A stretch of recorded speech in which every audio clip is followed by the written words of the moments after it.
Il existe des personnes qui font tout correctement avec l'argent et qui pourtant ne se sentent jamais vraiment en sécurité. Elles épargnent régulièrement, évitent les risques inutiles et prennent des décisions responsables, mais une tension silencieuse ne les quitte jamais. Sur le papier, tout va bien. À l'intérieur, quelque chose reste en alerte permanente. Ce sujet n'est pas une question de mauvaises habitudes ou de manque de discipline. Il s'agit d'une peur cachée, profondément enracinée, qui se dissimule derrière un comportement prudent. Car pour beaucoup, l'argent n'est pas simplement un outil.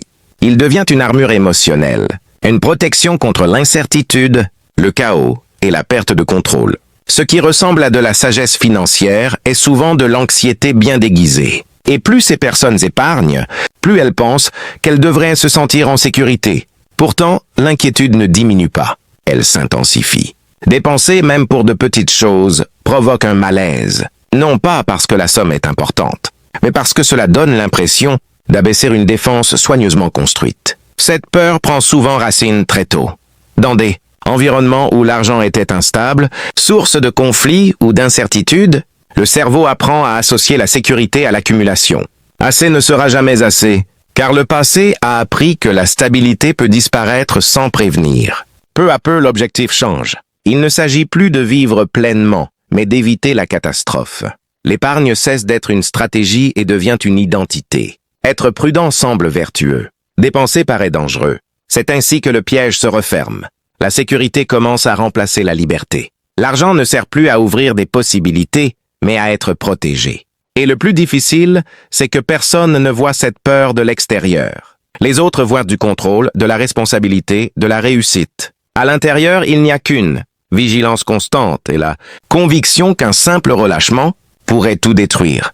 Tant que cette peur reste invisible, aucune somme ne suffira jamais. Cette vigilance permanente n'apparaît pas par hasard. Elle est souvent renforcée par un mécanisme psychologique puissant, l'aversion à la perte. Les chercheurs ont montré que perdre quelque chose fait environ 2 fois plus mal que le plaisir ressenti en gagnant la même chose. Pour les personnes qui ont peur de dépenser, cet effet est amplifié. Voir le solde baisser déclenche une réaction émotionnelle disproportionnée, même si la dépense est raisonnable et sans conséquences réelles. Le cerveau ne calcule pas le confort, l'expérience ou la joie potentielle. Il ne voit qu'une chose, une menace. Alors la décision est reportée. Le plaisir est remis à plus tard, encore et encore. Ce n'est pas un manque de désir. C'est une tentative d'éviter la douleur. À cela s'ajoute un autre facteur central, le contrôle. Pour beaucoup, l'argent devient un tableau de bord émotionnel. Quand les chiffres montent, l'esprit se calme. Quand ils descendent, l'anxiété revient immédiatement, même si rien d'autre n'a changé dans la vie réelle. Le sentiment de maîtrise est fragile, suspendu à un écran ou à une application bancaire. Ce n'est plus l'argent qui sert la personne, c'est la personne qui sert le besoin de contrôle. Et progressivement, la préparation remplace la vie. Il y a toujours une étape supplémentaire à atteindre. Un seuil de sécurité de plus. Une raison d'attendre encore. Je profiterai plus tard. Quand tout sera vraiment stable. Mais cette stabilité totale n'arrive jamais. Parce que l'incertitude fait partie de la vie. En cherchant à l'éliminer complètement, on entre dans un état d'attente permanente. Le présent devient un simple passage vers un futur hypothétique. Sans s'en rendre compte, on sacrifie des moments réels pour une sécurité imaginaire. Et plus le temps passe, plus il devient difficile de changer, car l'inaction finit par sembler plus sûre que n'importe quelle décision. Pourtant, ne rien faire reste un choix, avec ses propres conséquences silencieuses. Il existe aussi une dimension identitaire dont on parle rarement. Beaucoup de personnes qui ne dépensent jamais se perçoivent comme celles qui font tout correctement. Les responsables, les prévoyants, ceux qui ne commettent pas d'erreurs. Cette image devient centrale. Dépenser n'est alors plus un simple acte financier, mais une menace directe contre cette identité soigneusement construite. Le plaisir paraît suspect. La détente ressemble à de l'imprudence. L'idée de lâcher prise soulève une question inconfortable.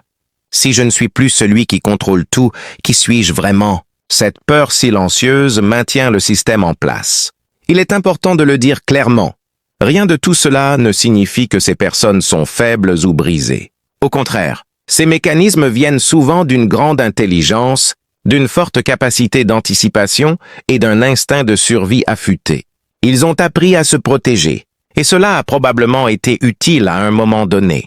Mais un outil de survie n'est pas censé devenir un mode de vie permanent. À un certain point, ce qui vous a protégé commence à vous enfermer. Épargner est une force. La discipline est une qualité. Mais l'argent n'a jamais été destiné uniquement à réduire la peur. Il est aussi là pour créer de la liberté, de la fluidité, de la confiance. La vraie richesse ne se mesure pas seulement à ce que l'on possède, mais à la capacité de vivre sans être constamment en alerte. Si l'argent ne sert qu'à calmer l'anxiété sans jamais permettre de respirer, alors il ne remplit pas sa fonction. La différence entre épargner et accumuler, par peur est là, et la comprendre peut transformer entièrement votre relation à l'argent.